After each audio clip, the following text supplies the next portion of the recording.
What's up, guys? What's up, truth tellers? What's up, givers? Let us know in the chat box who you're for today. And guys, you are in for a treat tonight, okay? Do not let the barbed wire and state seal fool you, okay? This is not just a detention center. It's a plantation with a fresh coat of paint where Black and brown bodies will be caged, controlled, and commodified in the name of corrections.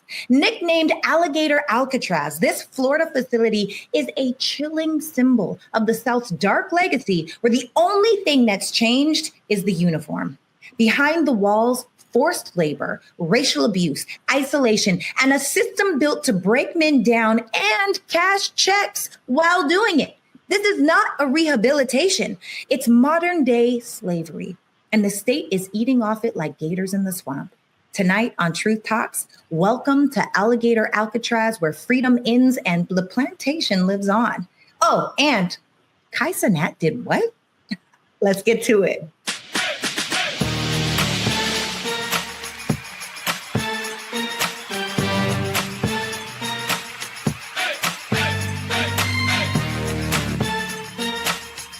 Are y'all ready to roll? Let's go. Okay, Canada, opening this show. Let me find out. Nice job, Dr. Fontaine. What's going on with you? Oh my God. Okay. I don't know if y'all keep joking or my real last name is Fontaine. Okay. Fontaine. But what's up? I'm so excited to be here with my Truth Talks fam. It's going to be a great and spicy show tonight. Dimitri, I always wonder, does Fontaine really know? That was a horrible joke, Torre. It was bad. I was bad. I'm sure you've heard it 100 times. Dimitri, how are you? I'm well. I'm very well. I have no complaints here. I'm doing about as good as the hair is today. You know what I'm saying? Like, look, you know what I'm saying? Wait, I see no hair, so I'm talking about you. I'm trying to give you something, but now I take it back. Girls, Torre, now I take it back. How you got your wife? Torre got the curls for the girls. We see how you got wifey. Mm-hmm. It's just 3C. It's just 3C here. That's all it is, Cheyenne. You one day, maybe Hair Maniacs will make it in 3C, and then bam, we'll be together. Yeah, we'll be twinsies. There you. I'm buying it. I'm buying me one too. Twins. Let's get into it. Trending truth number one: Cenat is facing mad heat on social media, which he probably likes.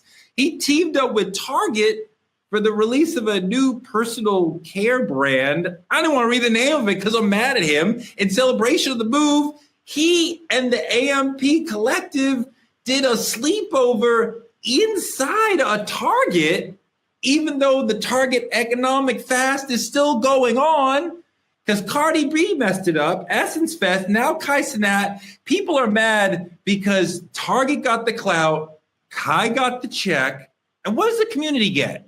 Nothing. How does this hurt the boycott of Target initiated by our friend Pastor Jamal Bryant and other prominent urban entities? Doc, when we are trying to call Target out and say, you are doing us wrong, to have Cenat say, let's do a brand meetup, sleepover, co-event, you are not paying attention to what the community is trying to demand of Target at this moment. You are a traitor. Well, listen, so I don't know about the traitor piece. I just know that everyone has their own lane of career and what they're doing. And, people have the right to not be in alignment with other people's advocacy. Cenat doesn't have to be in alignment with Pastor Brian's advocacy with Target. And I don't think it makes him a traitor. He's making his own decisions. Now, whatever Pastor Jamal Bryant has going on as far as, him boycotting against Target, that was a successful boycott.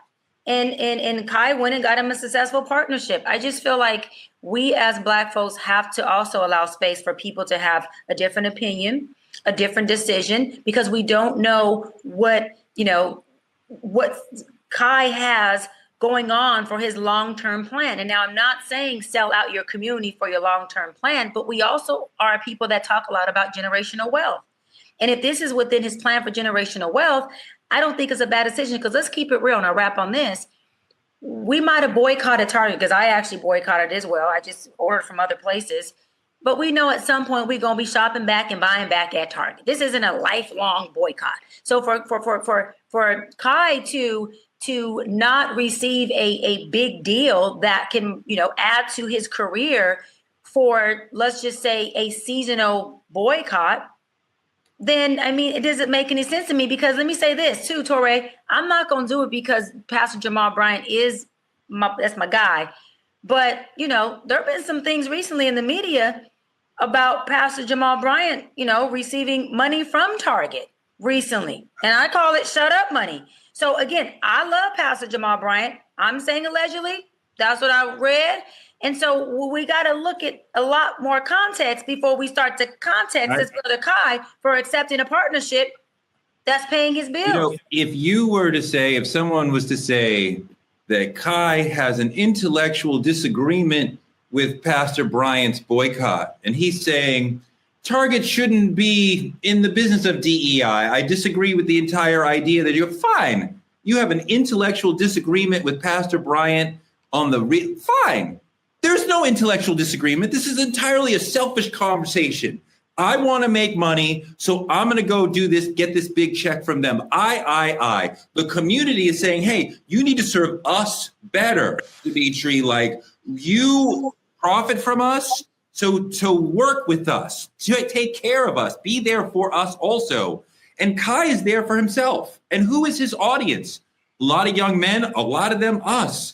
So this is trader behavior. This is selfishness. This is not leveling up as a businessman. This is saying what's good for me. And I don't care. And I bet Target understands that there is a black boycott going on right now. So pulling in Kai Cenat. So he's profiting off of this is a scab, basically, right? So this is, I don't see how you could argue that this is okay. This is horrible behavior. I would never knock a black man for getting his money, ever. But the thing about it is, I'm not going to knock a black man for getting his money. I'm going to knock a black man for not understanding the plot. And when we say plot in this generation, Tori, I got to explain it to you because it's a little different than how we've meant it in books. When we say plot, bigger picture. You know what I'm saying? But here's my thing about Target. That's the same thing. I don't know. I don't know what you read, but here we go, bigger picture, right? That's all it means. It doesn't mean, the details of it, just bigger picture. He can't see the bigger picture behind it. They're using one of the most powerful black faces in today's social media and beyond at this point to neutralize the people and get them right back shopping in Target. And that's all it is. We had a boycott, and I don't know if this is like the fatigue of it, but it seems like we all could have saw this coming. Target needs us to stay relevant. Obviously, you've seen the numbers dip when we stop shopping.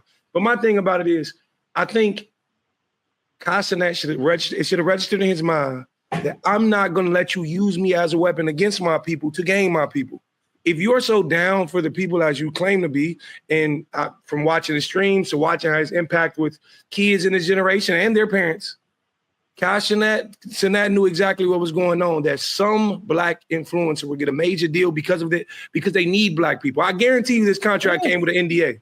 Because if Kai did not sign, they would not want Kai talking about this on his stream. I guarantee you that. So, Sarah, I think Jamal Bryant, Pastor Bryant is going to be, I think Dr. Bryant's going to be on the show next week, but Pastor Bryant, Jamal Bryant. Not if you show up, I might skip. He will be here next week to talk about this boycott and the whole situation. So we're going to get to the bottom of this soon.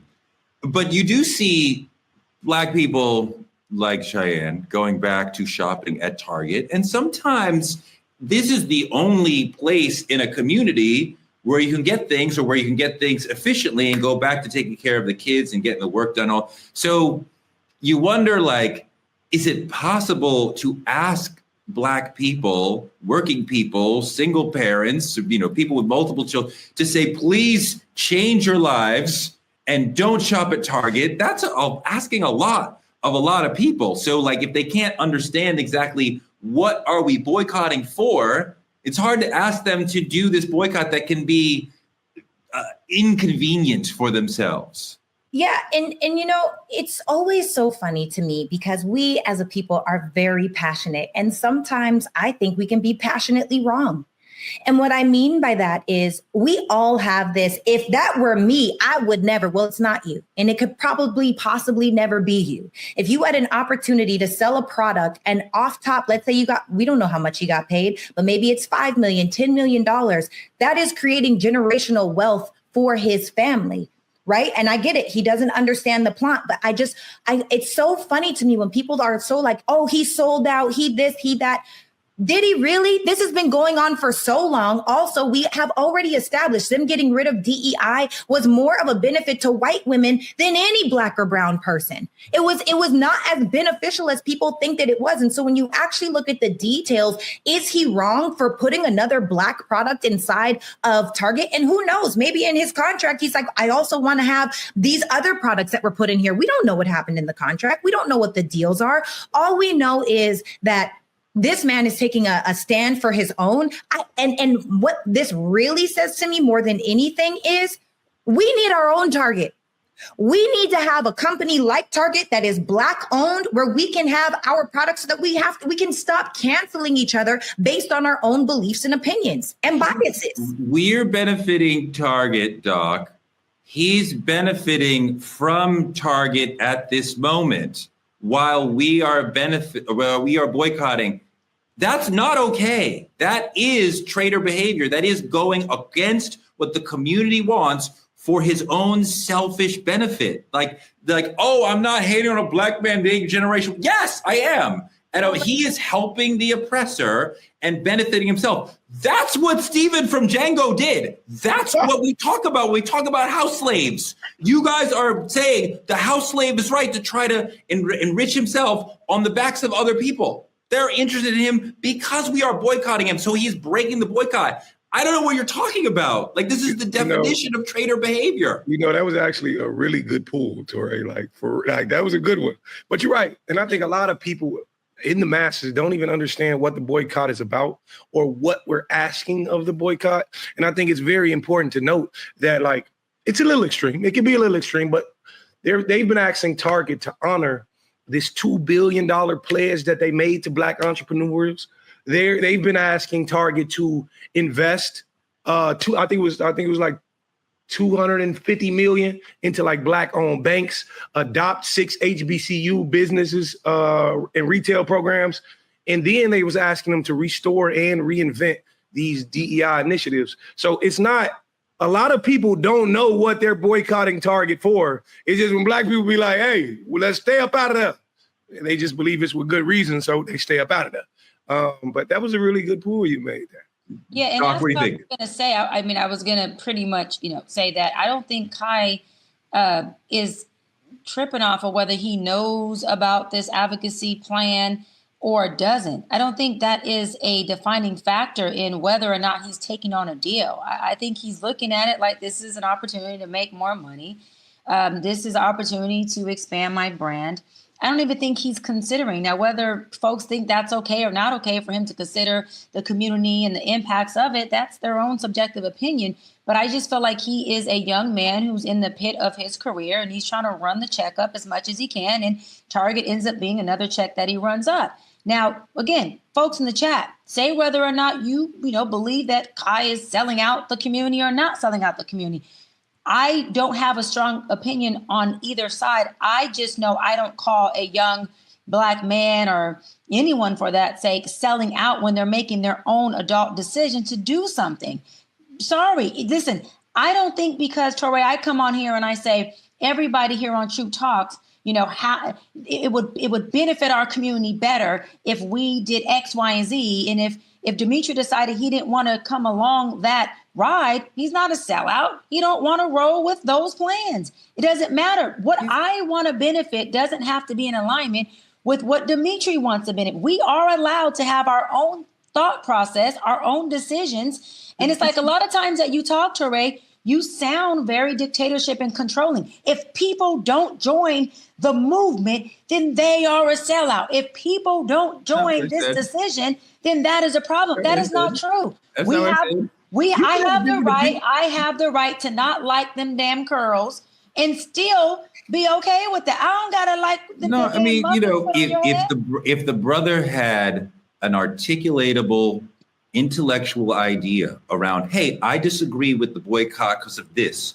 You could have a reasonable idea. He could say, you're not going hard enough. I want you to go harder on Target. I don't think you're going. Fine. This is specifically, I am here to profit for myself, standing on the backs of Black people. This is the definition of sellout behavior. And if we were really on point, we would cancel him for this because he is purposely saying, I am going to enrich myself at a moment when Black people are saying, Target is not our friend. So he is an ally to white supremacy when we are all saying they are the problem and we're going to hold them accountable. And he's saying, no, this is not a disagreement. If you wanted to disagree, that's fine. You're not disagreeing. You're just saying, give me money. And if you give me money, I'll say whatever you want. This is soulless. And I don't expect any more from Kai because he is a good performer, but he's just a brainless performer. He's not an intellectual. He does not talk about politics. But it's not an excuse to say like, oh, I had no idea. You have been used by the white supremacist system to counteract a Black economic boycott. That is selling out. You're doing it for your own personal gain. That is selling out. Like, I don't even understand how we can add it up any other way. Right. And to your point, Ray, he is expanding and upgrading his own Black social economic empowerment and status and wealth. So hold on. I look at it at a duality for himself. But when this man, as a Black man, socioeconomically enhances and advances, that is a one-up for our community. And for him. For him, but that he is a part of our collective. So now, hold on, wait a minute. This is good, Torre.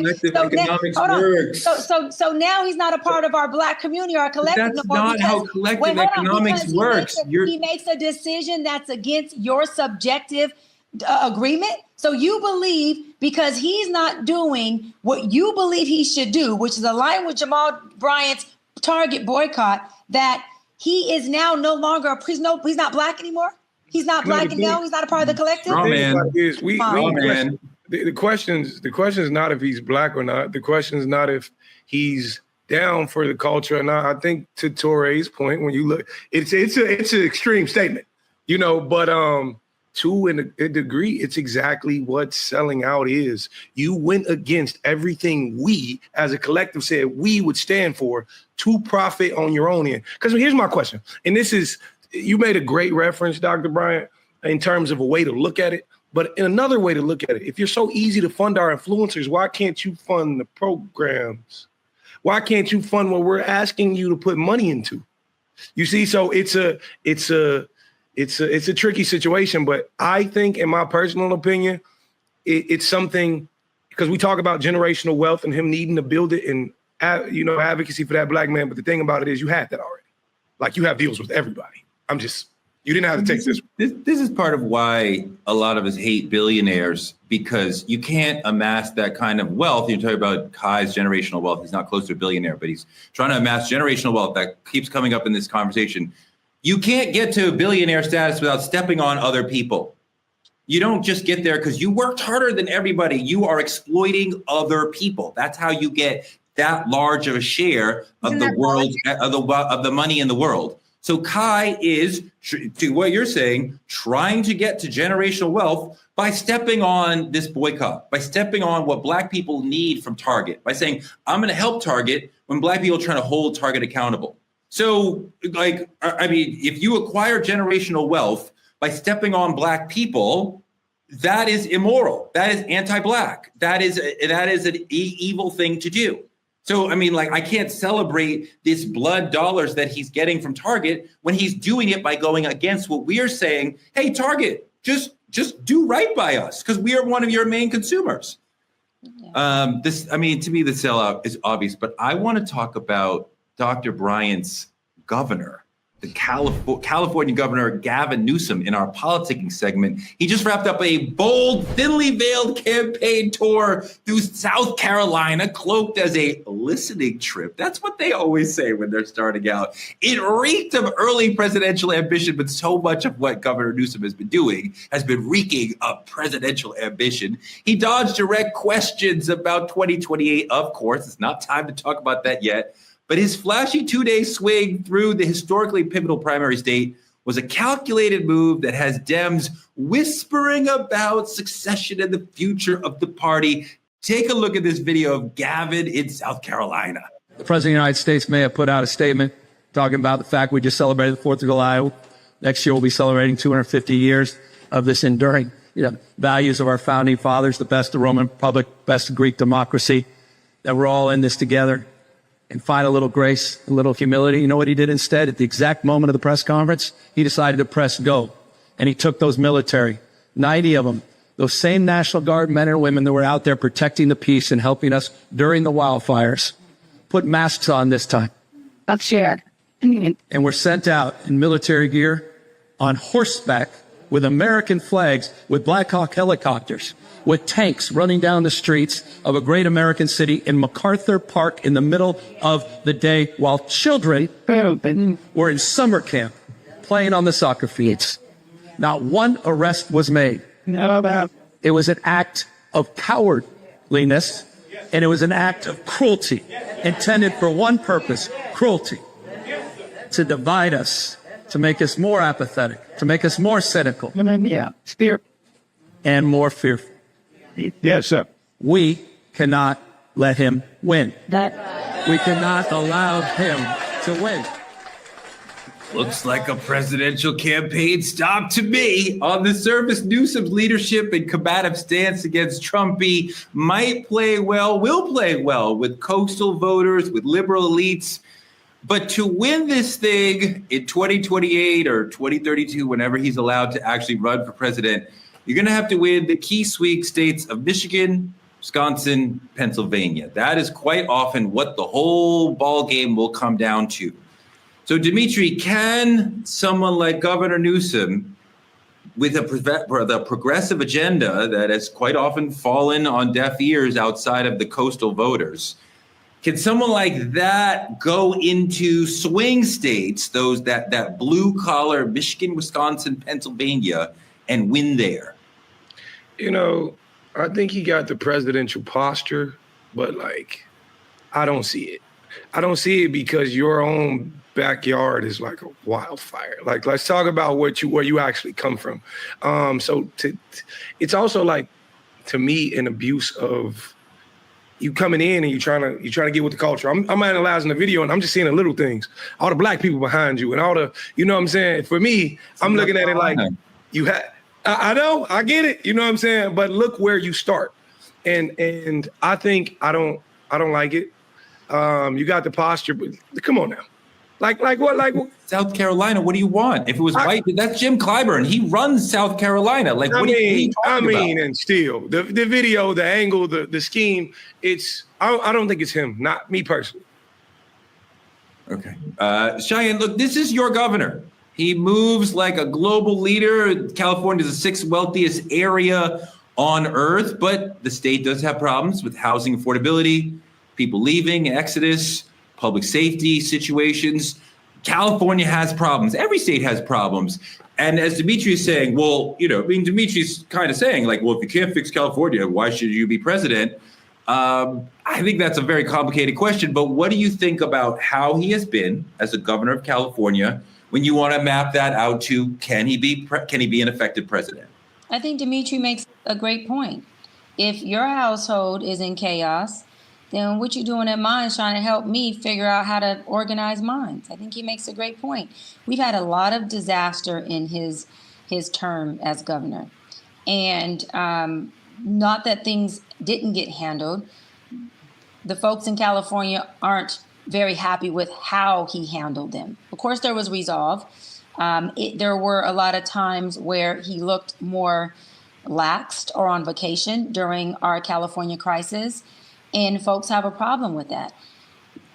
This position that he's taken, I believe, is a duality of, yes, him wanting to run for a national office, president, but also the duality of another white man named Donald Trump, that I call Big T, has pissed him the hell off. And so, again, this is him clapping back at Trump saying, which he said on the news pretty much screw you. And he used a curse word and apologized for cursing. And saying, listen, you've pissed me off enough to now come for you in your position. And I'm gonna make a lot of noise about it. And so I just think Newsom is in a position of saying, you know what, I always want to run and let me figure this out. But I think Dimitri, and again, I don't dislike him. He has been a friend of our NAACP for a long time. So Dimitri, he's definitely has been a friend of Black folks in the Black community. He does a lot with us. Black Lives Matter. He's always in the Black room. He is. I got to give that to him. But I find, and I say this respectfully because he is our governor and we have a relationship with him, that his bark and his promises have been louder than his results and his actions. And I do hope that regardless of where he goes in office, that he's able to align his actions so that people can not only believe in him, believe in his leadership, but they can start to believe in leadership in politics again in general. Sarah, I don't know if Gavin will be the nominee. He might be. He is a very serious contender for that. We could throw out some other names who might be there. Maybe Cory Booker, maybe AOC. Certainly some people who we wouldn't even think of at this time. Gavin is an interesting conversation because Dr. Bryant is correct that there are issues in California that he will have to answer for. Mm-hmm. Any executive is going to have specific situations that, well, what about this? What about this? I mean, no state is just like easy to run. There's no state that like everything is perfect there, so you should be president. You've made Iowa perfect. Usher him into the presidency. Like that does not exist anywhere. Right. So, Gavin will be able to say, hey, I had big issues, right? I have more preparation for the big questions that come at you as president because I'm dealing with the biggest economy or one of the biggest economies in the world, much less in America. I think he's an interesting candidate, as Dimitri made reference to. If Hollywood was putting together a presidential kid, like he looks president, right? He looks like that thing that we think, like if you ask people, what do you think? They would think of Gavin Newsom, and that stuff matters. Yeah. I think that he's doing the best that he can with all the issues that have been around. I'm not against Gavin either. I think, good for him if it happens. I also think that in order to be a politician, you have to be strategic, calculated, and intentional. And people were outrageously offended by what Trump did. And so I think it was really smart, strategic, and calculated for him to go and create an opponent. One of the easiest ways to rally people around you is to have an opponent. Well, in this case, a lot of people are against Trump. Why not lead those trails? So I think that he's just doing what a politician does. I also just want to say super quick off topic. Thank you so much. There's a name to Christian Bennett for our super chat just now. That was pretty awesome. We love you. But coming back to Gavin Newsom, I think that ultimately, he's done his job. He's playing on heartstrings. He's being calculated. He's being strategic. I don't know who else would run. Possibly the people that you named. I don't know, but I could see that being a guy that could beat Trump. The governor, it's such a strange. What do you mean beat Trump? What are you talking about? If he ran in 2028 is what I'm saying. What are you talking about? He's been president twice. He cannot run a third time unless we change the Constitution, which is not going to happen. But you never know, though, the way Trump is. He might. But if Trump is running in 2028, then the Democrat has no chance because we're not having it's not going to be a real election. We're not going to have real votes counted. I mean, didn't Trump say none of those real votes happened in the last term? We don't know. We never know with this man, is what I'm saying. That's all. I'm sorry. We know what happened in 2020, correct? This is correct? A joke, yes. He said they counted the votes wrong. I'm just saying. I don't care what he said. You know who won in 2020, right? Yes. Who won? Joe Biden is what you're talking about? Well, yes. I mean, yes, there's still people on your side who are like, I don't know. It's still up in the air. I just want to make sure. If Cindy would have been, I just want to make sure we're still on the same page. Yes, absolutely. Whew. Okay. All right. Speaking of Republicans, It's going to be a rough segment for you. Let's get into some real talk on our main topic. No bullshit. We have Alligator Alcatraz happening in America. It's Cenat. It's a modern day slave camp with barbed wire and bad PR and a nickname. Alligator Alcatraz. That is disgusting. In Florida, where prison labor is still legal under the 13th Amendment, detention centers like this, wow, that picture is really hard to look at. Oh my God. People actually live in there. These detention centers are functioning as profit machines. Florida's prison system has long blurred. Jody, don't make it bigger now. You're killing me now. Florida's prison system has blurred the line between justice and slavery. This is racially skewed. This is a new slave camp under the guise of dealing with illegal immigration. I'm going to show you a video about what's going on in Alligator Alcatraz. Look at this. You know, snakes are fast, but alligators are. We're going to teach them how to run away from an alligator, okay? If they escape prison. U.S. President Donald Trump traveled to Florida Tuesday to inspect the site of a controversial new migrant detention center dubbed Alligator Alcatraz. Now, this remote facility is being reconfigured at a cost of $450 million U.S. to hold undocumented immigrants in the middle of the Everglades. Is the model going forward, Mr. President? It can be. I mean, you don't always have land so beautiful and so secure. We have a lot of bodyguards and a lot of cops that are in the form of alligators. You don't have to pay them so much. But I wouldn't want to run through the Everglades for long. It will keep people where they're supposed to be. This is a very important thing. We've got very red states that should be doing this just as much as Florida's doing. That will increase their numbers. And then what happens is you'll have a lot of people that will deport on their own because they don't want to end up in an Alligator Alcatraz or some of those other places. So I think this is a model, but we need other states to step up. The Florida Everglades to open America's newest migrant detention center. It's incredibly built, and you're seeing that yourself. That's why I said let the press join us on our walk so they can see what's happening. It's known as Alligator Alcatraz, which is very appropriate because I looked outside and that's not a place I want to go hiking anytime soon. But very soon this facility will house some of the most menacing migrants, some of the most vicious people on the planet.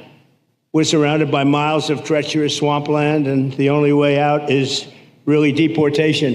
And a lot of these people are self-deporting back to their country where they came from. Dimitri, you know, the 13th Amendment allows involuntary servitude as punishment for a crime. So prisoners in Florida are working for pennies per hour, and they are under the threat of punishment if they refuse. But I assume you also know people who have done time, right? Yes. And we understand that the way folks are treated when they are inside, and that looks like extremely horrific beyond what you get in a normal prison. When we treat people horrifically when they are inside, that is bad for society. Most of them will eventually come out. These people are not supposed to be in here forever. This is not CCOT.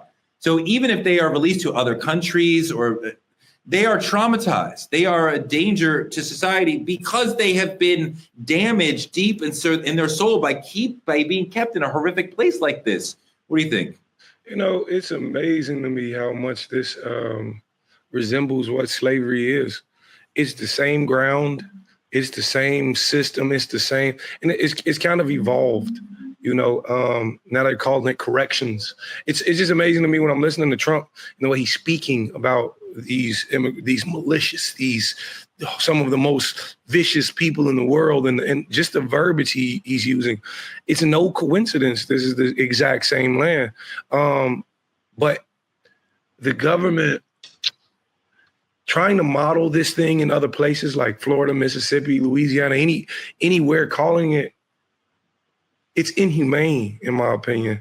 Yeah. It's absolutely ridiculous that the idea of like, you can view these things and still stomach. And I think the picture of actual Trump and his party standing there and his people standing there is probably the most inhumane.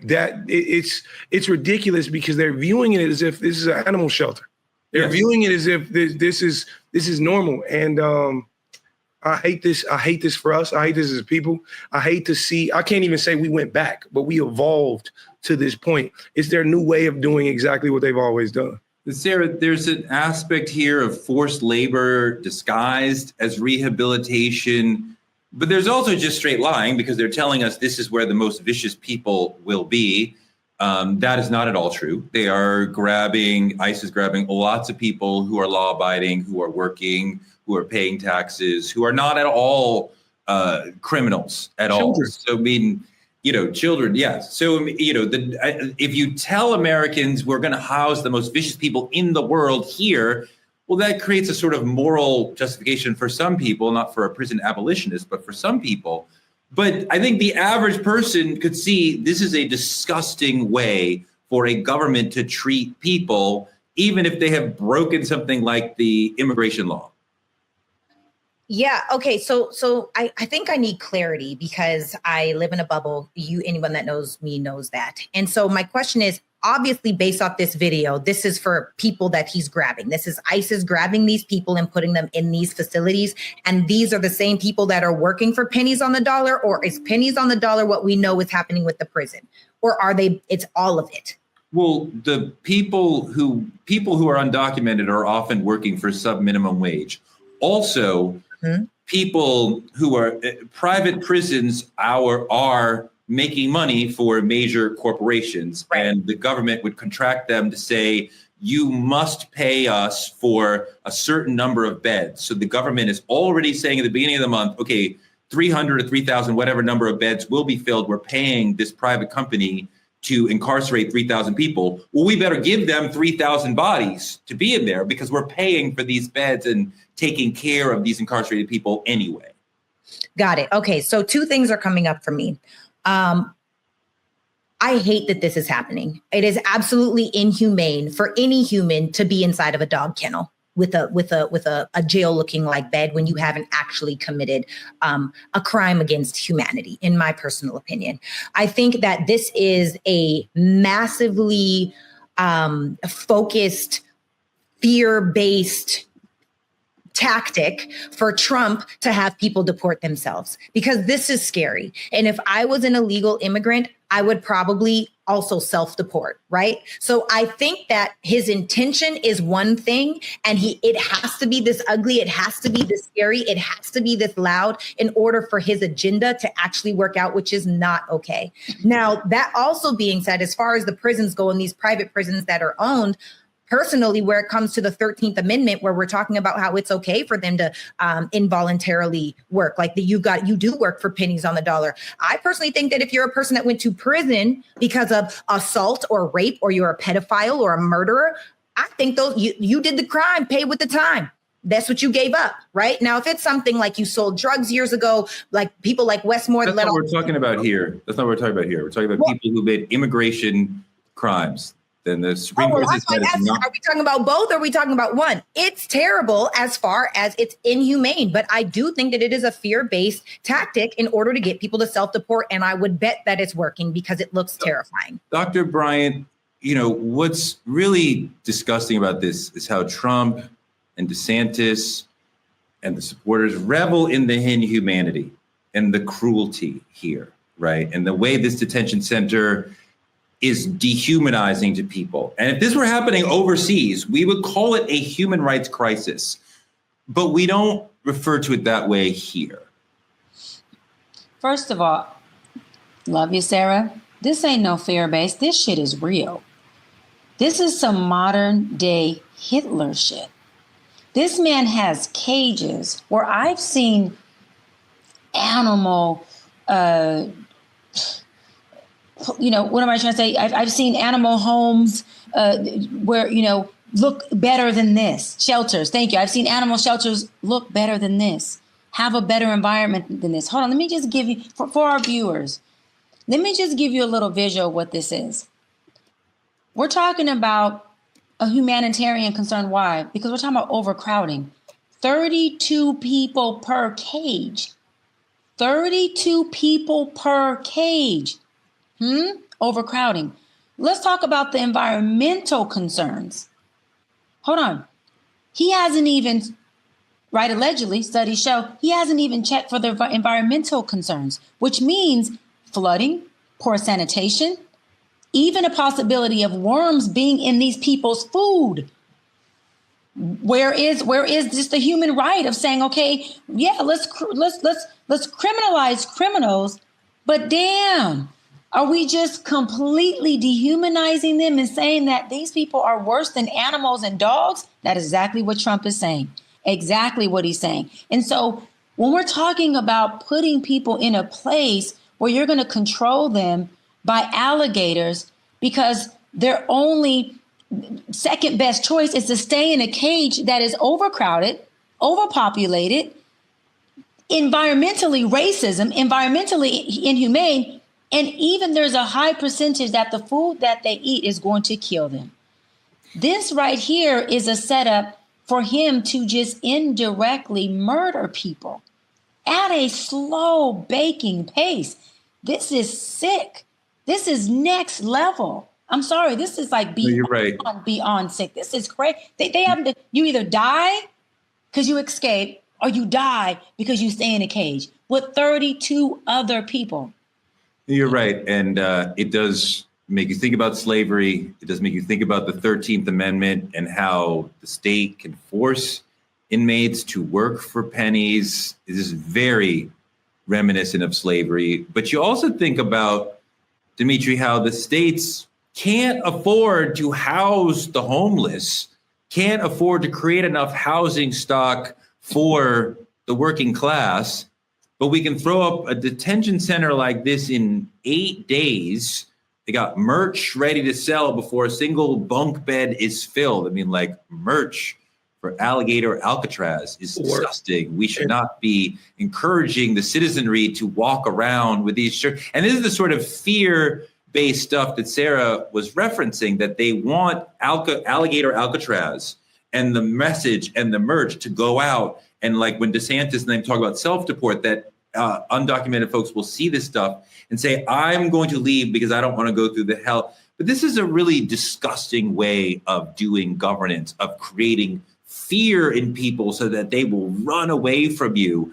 And you think also, Dimitri, it'd be like, this is a Republican initiative, but you know, there are some Democrats who are not in power who are also there watching this happen and unable to stop it. But I mean, like, this is a really disgusting moment for this country. You know, for me, it brings up the idea of we're doing this, per se, for the economic threat that these immigrants pose upon the United States. What happens when they turn their eye towards another economic issue like child support and say, now we're going to house Black fathers who fail to pay? You know, everything is a progressive idea. You start small, you push and you push and you push. Don't get me wrong, $450 million into prisons and shelters isn't a small thing. But what happens when they turn an eye from immigration to actual people in the United States who are home here? Whatever they deem to be an economic threat to be, this is terrifying. It's been said that these facilities are going to house the most dangerous illegal immigrants. That's what they keep telling us. That is not true, but that is the lie they tell us. And we've seen ICE raids sweeping up immigrants who don't have criminal records, who are farmers, housekeepers, gardeners, taxpayers. ICE has a quota of detaining 3,000 immigrants a day. It used to be 1,000. And Trump and Stephen Miller have made it 3,000. So they tripled the daily quota, which is extremely hard for these ICE agents to keep up with. And D.L. Hughley, friend of the show, he's brilliant, had a great comment about this. I want to run that. This new bill basically makes ICE one of the largest armies on the face of the earth. It also gives them the ability to expand and build new concentration camps. Who do you think will live there? What color do you think they'll be? They also specifically went after people that were on farms and construction sites and hotels. They didn't go after the people who were criminals. If they wanted to, they could have went to the Department of Justice and used their roles and cleared out our prisons. They didn't do that. 70% of the people arrested today so far have had no criminal record, but they do have the skill. So they're going to put them in places like that. And Trump said yesterday, we're going to make deals with farmers and construction companies and the like to make money. So the government will basically sell people. All these Black and brown people who thought you wanted cheap eggs, who thought you think things would be better, you really helped reinstitute modern slavery. You wanted cheaper eggs. Now they got cheaper labor, and people that look like you got bondage. Thanks a lot. He said he wants to grab criminals and they're going to workplaces. We don't usually find a bunch of criminals at workplaces. Also, ICE and the National Guard are out here on horseback, storming into parks in LA where Latino kids are playing. Like, this is disgusting. Who are you searching for in a park? A family to break up? Like, what are we talking about? The Trumpers will love to tell you that this is not about ICE. It's about illegal immigration. But there's over 660,000 documented white European illegal undocumented immigrants in this country.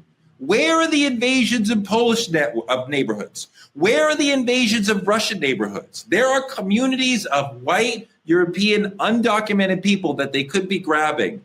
And yet it seems like it's always brown, black, and pro-Palestinian folks that they're grabbing. We cannot stay quiet and call this a new movement. Look at this. Let's stop playing games. These ICE raids are not about safety. They're not about law and order. They are about racism, period. They are targeting brown families, Latino, Mexican, Central and South American communities. That's who they're going after. And here's the disturbing proof. There are over 660,000 undocumented immigrants in the United States from Europe. Most of them are white. But you don't see ICE rolling up on Polish neighborhoods. You don't see raids on Russian communities. You don't see armed officers storming white spaces. They are only targeting brown skin. That is not immigration enforcement. It is racial profiling. In California, we just watched National Guard and ICE agents on horseback in riot gear storm a public park where families and children were gathered. That's a military-style operation, and it happened in one of the most diverse cities in the country. Now, yes, some leaders have spoken out. The mayor of LA, a few others, but Congress, Washington, well, they are either compromised or cowards, and their silence is deafening.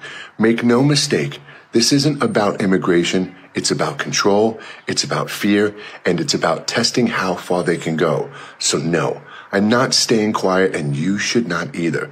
This is racial targeting. This is a human rights violation, and this is how fascism takes root. We see it, we name it, and we stand up against it. This is racism, period. And we will not let it become the new normal.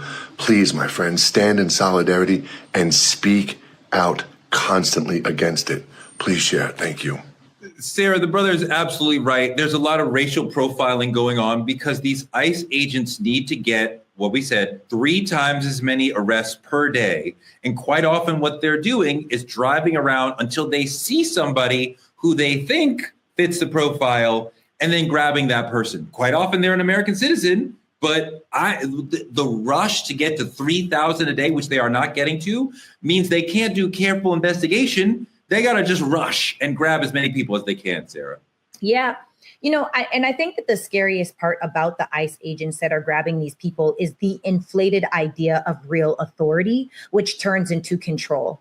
And just like police officers, I'm sure that a lot of these officers could possibly be those people that in high school never got any play. They were never popular. They were never the strong person. They were never good in sports. They were never whatever it may be. And so they have this false sense of, I want to feel so good. I want to feel like I'm the man or the woman, or I want to have that power. I want to have that status. I'm an ICE agent. I could take your power away. Oftentimes this happens with the mental concept of somebody that is abusing their power.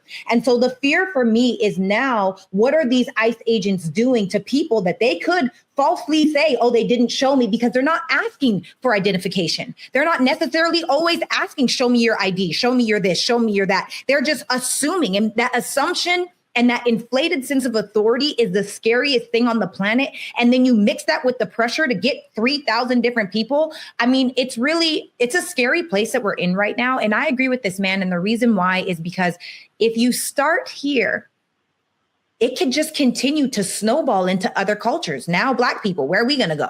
Now they're saying we as Americans, I'm a dual citizen, but now they're going to say you belong in Africa. I've never been to Africa a day in my life. I don't know any family that I would have in Africa. And why is it that all of the white people that are here in America, why are they not European American? Why are they not Polish American? Why are they not Russian American? Why are they not those things? And yet we, coming from a different country, are African American. If it starts with one race, it can go on to another. I do think that it's important to speak up on. No, I think that's really true, Doc. I think that there's a false sense of authority that ICE is taking. This is the most powerful police force in the country.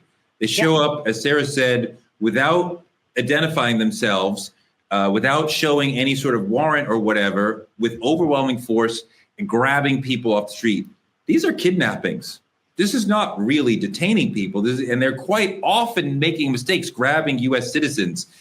This is a very dangerous situation. Mm-hmm. Yeah, no, absolutely. And first, shout out to our Mayor, Karen Bass, for getting a temporary restraining order on ICE that was approved by the court. So she is doing all that she can here in our city. And so shout out to her for that. This is what white privilege and entitlement looks like. This is a representation of our president, our leadership, right? He has a false sense of authority, but is it really false? Because it seems like he's using his power and his authority for real life situation. This is not false. These are these people's real lives. These people are really getting snatched up, put in the back of a 2x2 cage of a van, and they don't give a damn if they know who snatched them up. And the ICE folks, officials, don't care if this person is an immigrant or not. This is all about how an immigrant looks. Aesthetically, if you look like you don't belong here, meaning if you look like you are not white, then that means you don't belong in America. Because to our leadership, Trump, America is a white country. Anything outside of that belongs in a slave camp or labor. He also said that for the immigrants that can prove or agree to just working in the farms, meaning labor jobs, that there's a possibility that they can stay here. But you can only be here if you're deciding and agreeing to do labor work for us. Which Trump? This is what they do already, idiot. Majority of our Hispanics are already cropping for us and agriculturing for us. They are labor workers. So now you're going to tell them that if they do what they already doing, after you demise them, dismantle them, dissipate them and their families, that they can stay or they can come back? What the fuck are you talking about, bruh? Are you in the America that all the Americans have been living in? No. The fruit that I buy, a Latino, a Hispanic, grew that, crop that, water that, farm that, labor that. What are you talking about, bruh? Our contractors, our gardeners, who are legal and who some aren't. How do you think it's getting done? Right. The majority of the labor work at the White House where you live, Donald, are at the hands of who?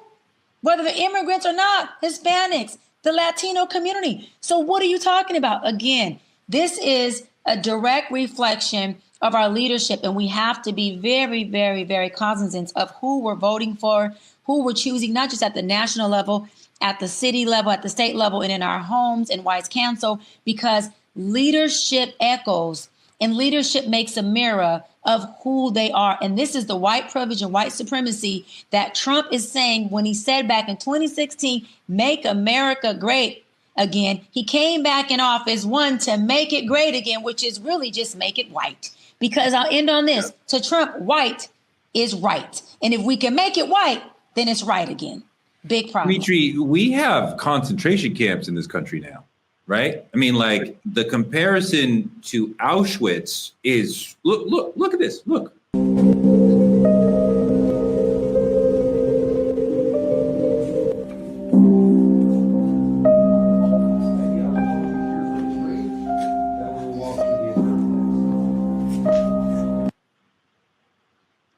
And it's really hard to watch. And you wonder what's to stop this to happening to Black people.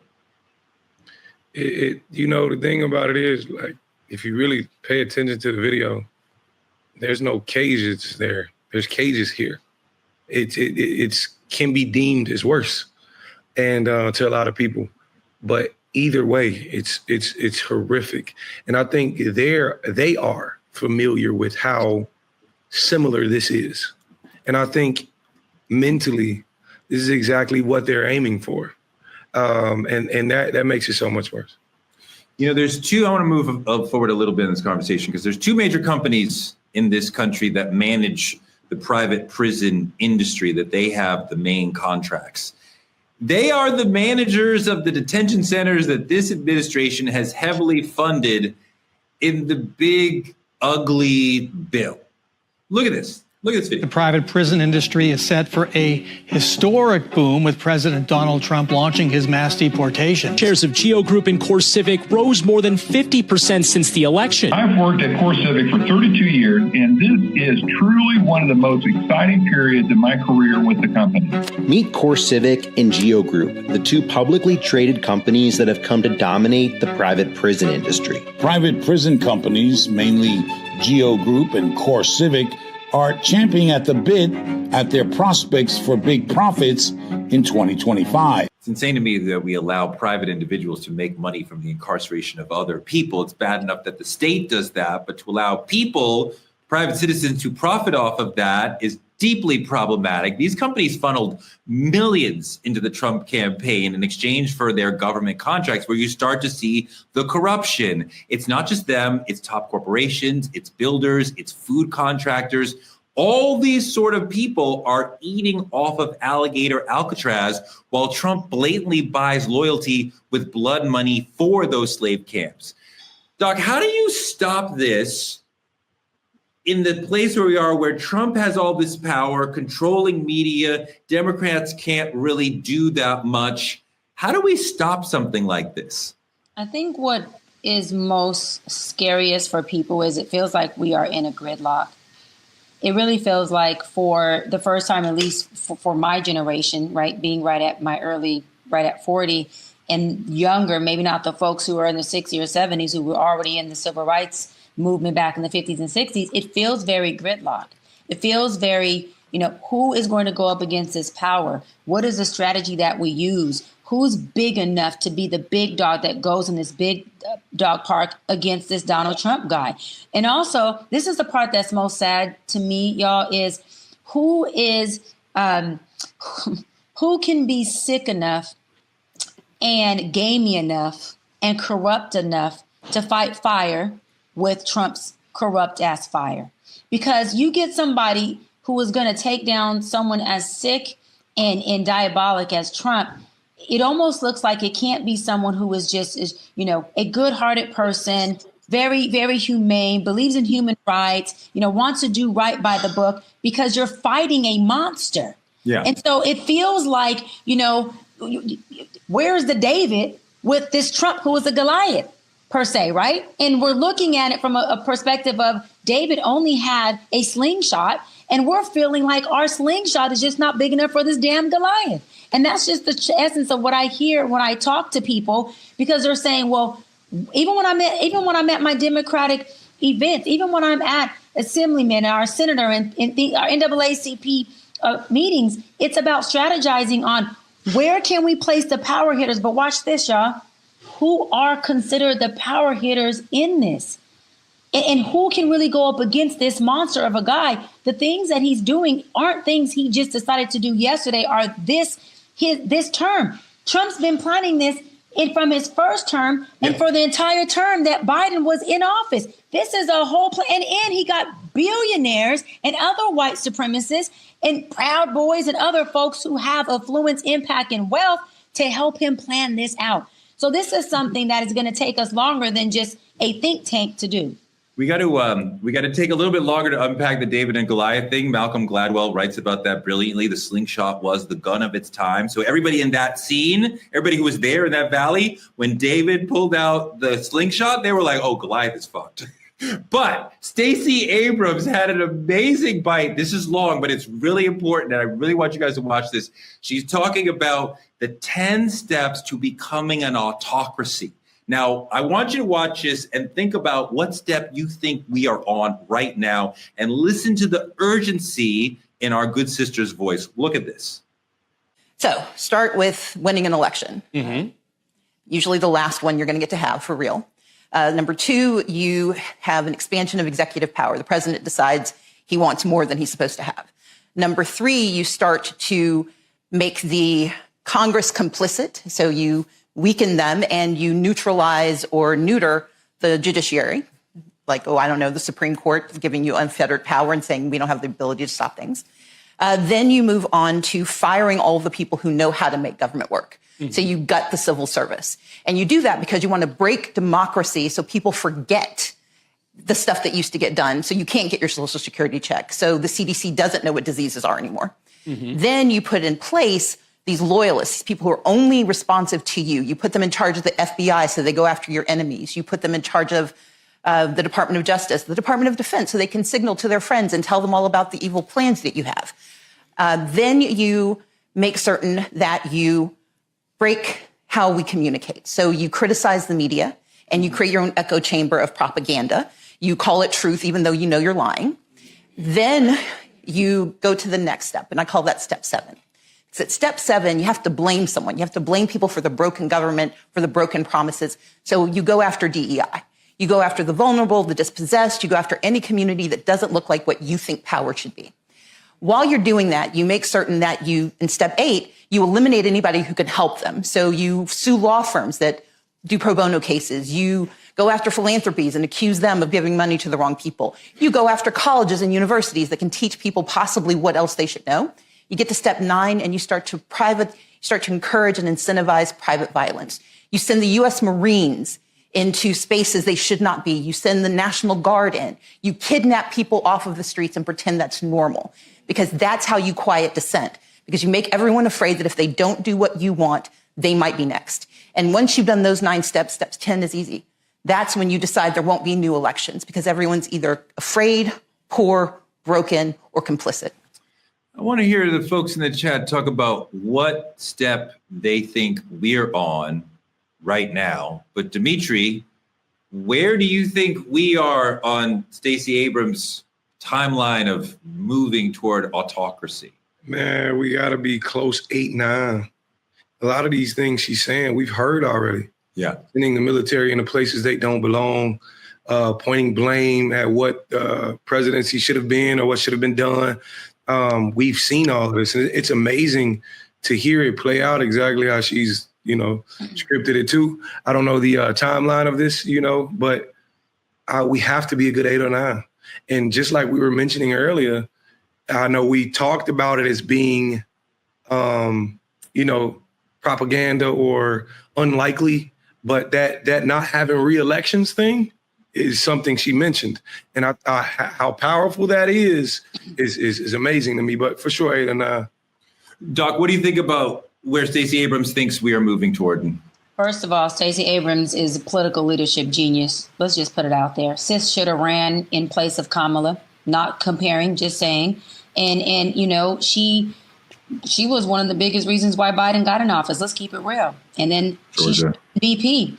I'm going to say this. Biden dropped the ball, left her hanging. Why was Stacey Abrams not VP to your term? But anyways, I think anything sis says is enlightening.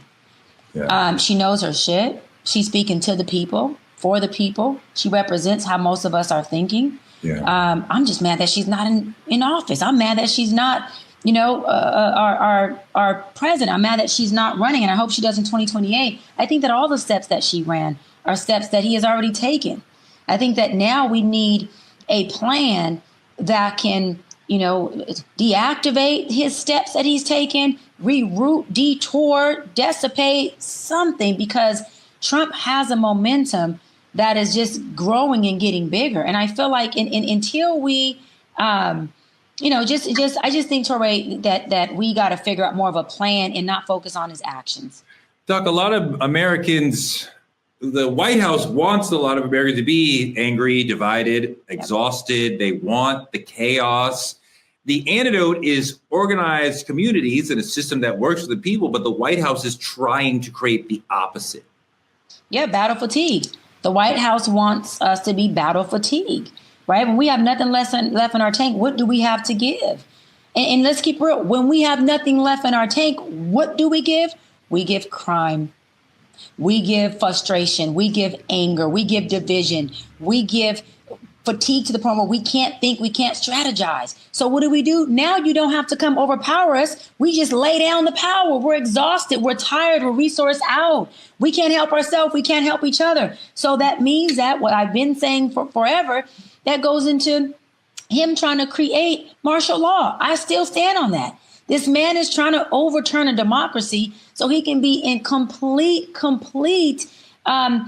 dictatorship over us. He's already dictating us. We don't have to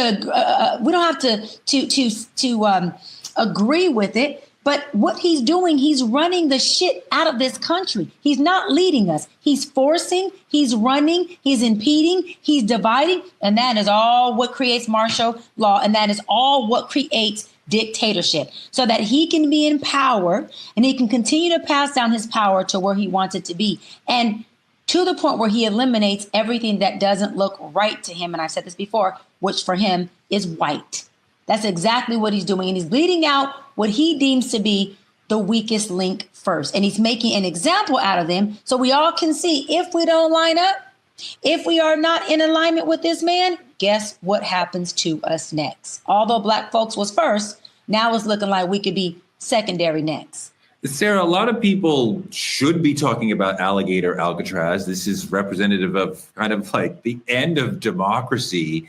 And like, yeah, guilty. A lot of media is more focused on different stories, maybe more celebrity stories. I personally have been doing a ton about Diddy and the trial last few weeks. And I know that Alligator Alcatraz is happening, but I'm like, oh my God, this Diddy story is everything.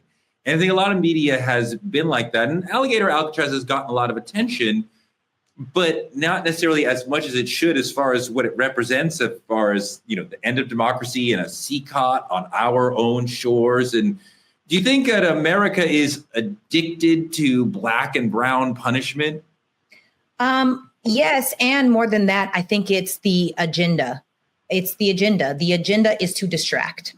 The agenda is to keep us focused on something over here so they can do something crazy over there, so they can take our rights away, so they can put us into battle fatigue, so they can create chaos. Because the truth is, chaos is profitable in a lot of different ways. And it's not until we come together and work in groups where we're actually able, like, we need to focus on one thing at a time and focus on that. Because the truth is, all of these celebrities going through their stuff, yeah, it's juicy. It's like, wow, I didn't know. But how is that encouraging, changing, or impacting your life? It's not. We need to spend more time focusing on the things that actually make an impact, not just on us, but on our children, our children's children, and our future. And until we do that, we're going to stay inside of this battle fatigue, overwhelmed, overworked, exhausted. You know, Torrey, it's rarely said, but a big architect of all this like immigration bullshit is that evil ass Stephen Miller. He's a meme to him. Goebbels notorious from Nazi Germany. I think it's time media actually shines light on that, how dangerous of an animal this actually is. Like, out of all of Trump's allies, out of all of his grifting family and Stephen Miller has been in his inner circle the longest and is probably doing the most damage. But we all know, Donald Trump's ego tends to push people who shines brighter than him in his own circle aside. So I say we blow it up. And assign this to Stephen Miller just to piss Trump off. Take a look at this video. Just take a look at this video. Are these the neighbors that you want in your city? No. These are the criminal migrants that Kamala Harris brought into your community. And as swiftly as they came, Donald Trump will send them back. Und ehrt das Andenken dieser 7 Gefallenen. Listen, let's talk. I just want to for our viewers, y'all in the chat, listen, I just want to give you the psychological meaning of Alligator Alcatraz, just really quick, right? So alligator, primo danger, right? It symbolizes the unpredictable, lurking threats and death, using nature as a perimeter to subconsciously threaten them, escape, and you're dying. Let's just look at Alcatraz really quick, right? This prison was known for what? It's infamously known for the isolation and hopelessness. Naming this site Alligator Alcatraz evokes the same psychological cage where nature, not just bars, holds you in captive. I just wanted y'all to look at the entire metaphorically psychological meaning of Alligator Alcatraz. That's all I gotta say. You know, I'm gonna say this loud and clear and without apology. America did not end slavery. America evolved slavery. Alligator Alcatraz is not a detention center. It's a plantation with PR and legal merchandise for people to profit off. So you gotta ask yourself, how does the richest nation on earth still run on slave labor in 2025? If you're outraged, don't just scroll, organize.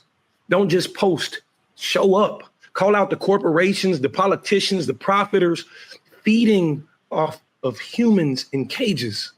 If we don't shut this down now, they'll build 10 more before sunrise. So stay awake, stay loud, and remember, nobody's free until everybody's free. Beautifully said, Dimitri. Thank you for that. That's our show for tonight. Good show, guys. Like, comment, subscribe on our YouTube channel at Truth Talks-Live. Watch us simulcasting here on the Black Star Network after Big Dog Roland Martin Unfiltered every day. Support Black media at Cash App, Truth Talks Live, or any of the links on your screen. You can also support us by advertising with Truth Talks, like our friends at the Playpad in Atlanta, Georgia. Thank you to them for advertising on the show. Reach our over 10 million viewing audience by advertising with us. That's across all our social platforms and all of Dimitri's friends. That's about 1 million people right there. Small businesses and influencers partner with us by visiting truthtalkslive.com, become a VIP member of the Truth Lounge, and click on any co-host room. If you click on Sarah's room, somebody will jump out and say, "Stop being a victim." As always, Truth Talks is standing in the gap for Black media as it is under attack. So keep supporting us by telling a friend to tell a friend to watch Truth Talks. We are on every night, 8 p.m. EST, 8 p.m. PST. So come hang out with your Truth Talks family every night at 8 p.m. We out. Good night, y'all. Thank you so much. Super chats coming in.